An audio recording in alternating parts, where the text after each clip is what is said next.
Okay, welcome to Ostia. This is the port city of Rome. It was presumably built by the fourth legendary king of Rome, Ancus Marcius, though the legendary kings of Rome were several and spanned a really long time period, so we don't actually know if they were real or not. Whatever. They might have been aliens, who knows?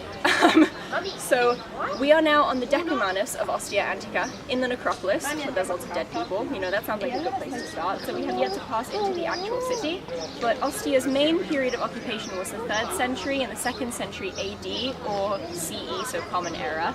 So there's not actually anything from the Archaic period, and I know I said I was going to talk just about the Archaic period, so I guess we're going to look at religion, because Ostia, while it was a port city and was part of trade, has like a really weird mishmash of religion, because it was used by the military to actually go onto the sea, and so you get a lot of military cults like Mithraism coupled with the forum cults like Jupiter, and also some really weird Sabine goddesses like Bellona, so we should go check that out for Rena. She'll probably want to see that. So I guess we'll go into the city and see what we can find and try not to die. And here we see the mosaic of Neptune in the Temple of Neptune, which surprisingly for a town next to the sea only has one Temple of Neptune.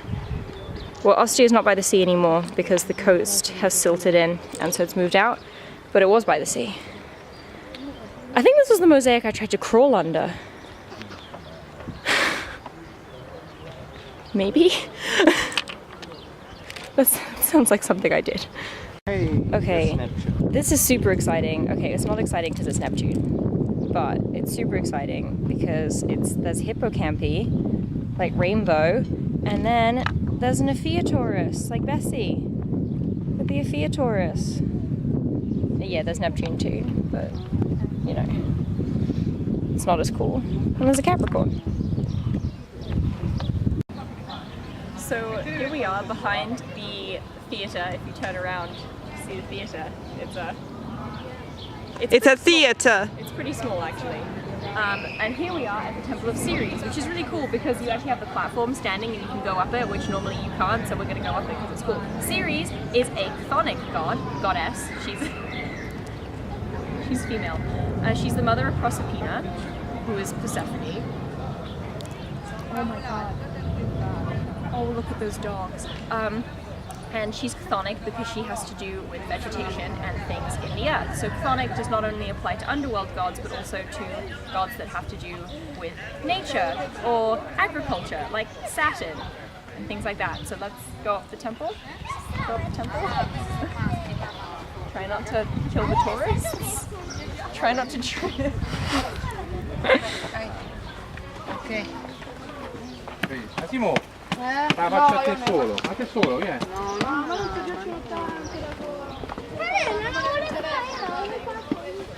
Of course, the columns in the interior of the temple are missing, but it's still really cool. Here we are on the top of the temple in the Capitoline. It's probably to the Capitoline triad, so that's Jupiter, Juno, and Minerva, aka Zeus, Hera, and Athena. I'm gonna turn the camera around so you can see it. It's amazing how much of this temple still remains, actually. It's kind of cool. And there's where the statues would have been. Probably. I mean, it's the only thing with steps, so. Oh, that's cool. That's a well down there, because you can't have a temple without a water source. You need it for rituals and sacrifice. Not human sacrifice though, because we're Romans. We don't sacrifice humans. Absolutely not. Not a thing that happened. Yes, it did. Okay, so this is the Sacella of the Lares Augusti. I said it was a well earlier, and I was wrong because I am a liar. So the Sacellums are like circular-based temples, and the Lares are the ancestral spirits. So they're basically ghosts. And so the Lares Augusti are the ghosts of the family of Augustus. And so it's really interesting that you have a Sacellum right in the middle of the forum, because Sacellums are always partially underground because it's for ghosts. So that's really underworldly. I'm pretty sure this is a 1st century structure, which is also really cool. You've still got the marble left, so this might have been faced with marble or might have not. It might be a later addition. but basically now I'm, oh, a dog! It's a good dog. Now I am going to descend. Okay, I can't get down too far. And here we have the, well, never mind. Look at this marble.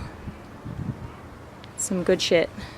It's good Roman shit. Here we are at the Temple of Bellona. Bellona is actually a Sabine goddess. She's not Roman, so any goddess that ends with O-N-A or O-N-I-A is actually Sabine and was incorporated into Roman religion, which is super cool. So Bellona is the goddess of war, as we all know. We're gonna go look in the temple. We're gonna try not to fall while looking in the temple. So this is the pronaos, and as you can see, there's a lizard. There's a really cool mosaic. And then back here would have been the cellar, so maybe like a statue of Bellona? I don't know, I've never actually seen any statues of Bellona, so I actually have no idea.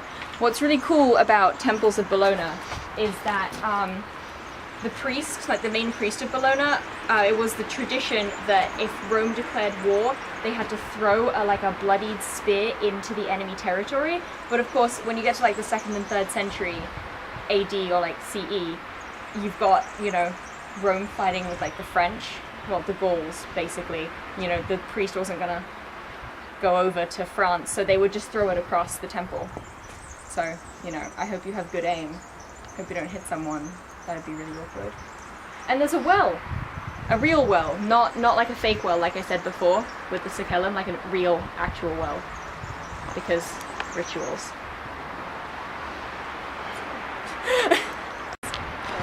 War! War!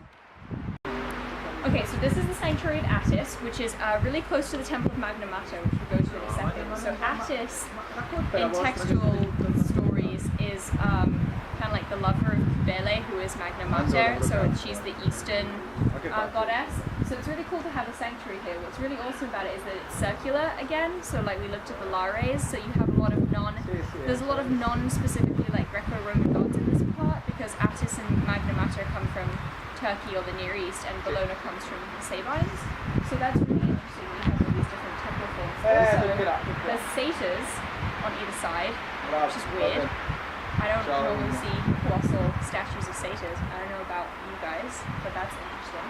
And if you come and look at Attis, Attis is kind of a deity who adopts solar and lunar connotations, which is why he has that radial crown, which is interesting because there's a lot of Mithraeans in Ostia, and Mithras, of course, is a solar deity in the 2nd and 3rd century CE and AD, who comes from the eastern part of the empire as well.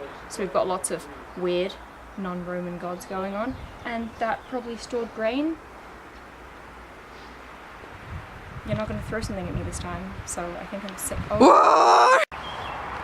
So this is the Temple of Cybele, or the Temple of Magna Mater. The cult of Magna Mater came into Rome at a very early date. It was brought in to kind of stop a plague, and apparently that worked, bringing a goddess in, so that's great. It's really weird that we have this tiny temple at the edge of the city limits of Ostia, surrounded by this massive courtyard, but then we do have a Sabine goddess, a Eastern goddess, and an Eastern god associated in this kind of area, so it's a very liminal space because it's not inherently Roman, which religion-wise is really cool because a lot of the Mithras cult area are in the center of Rome, but they're underground, well, sorry, center of Rome, center of Ostia, but they're under buildings. So here we have them out in the open, but away from the general population. So that's very interesting. We can't go up because they're doing conservation work around it, but you know, it's a pretty frontal temple. It's very, very cool. Whoa! But look at this wall painting. That's cool. This wall painting is either 2nd or 3rd style. Don't graffiti, because that makes you the worst person in the world. And I hate you.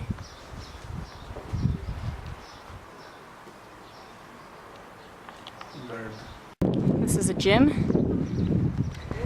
think so. This is where you go to pretend that you're good at exercise.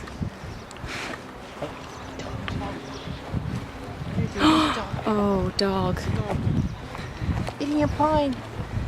There's a temple back here, which is to, we don't know who it's to, but probably to Asclepius. That sounds about right. And this is the Palestra. This is where you wrestle people naked, covered in oil. Thank you, Romans. Well, actually, that was the Greeks, but I guess the Romans did it too. Yeah. That's probably the baths. That looks like some baths. Where's the exit?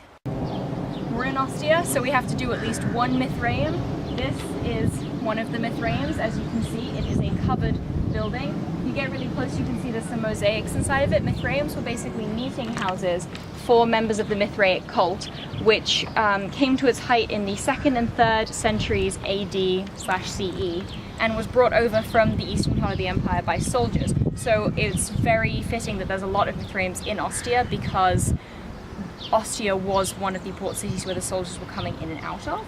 So unfortunately we can't go in the Mithraeum because it's locked. How sad.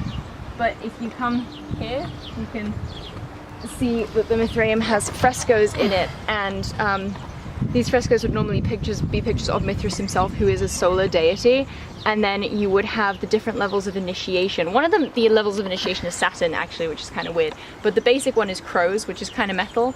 It's kind of like a metal thing, but we can't leave without showing you one Mithraeum, so here we are.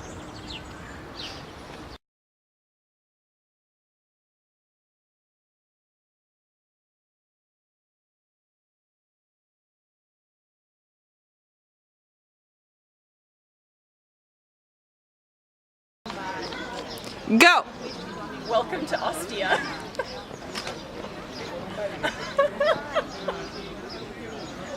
I don't know how. Can I get down? No. No. Can I jump from here? No. No. Can I jump from here? No. Are you ready for some parkour? No. My parkour. For the glory! Ah! I hate people who graffiti. Fuck you, Caitlin. Fuck you. No one cares that you were here in 1999. Chantal. Chantel, you're the worst and you're going to hell. Canada. Canada. The entire nation of Canada. You are the worst. And you should feel ashamed of yourself.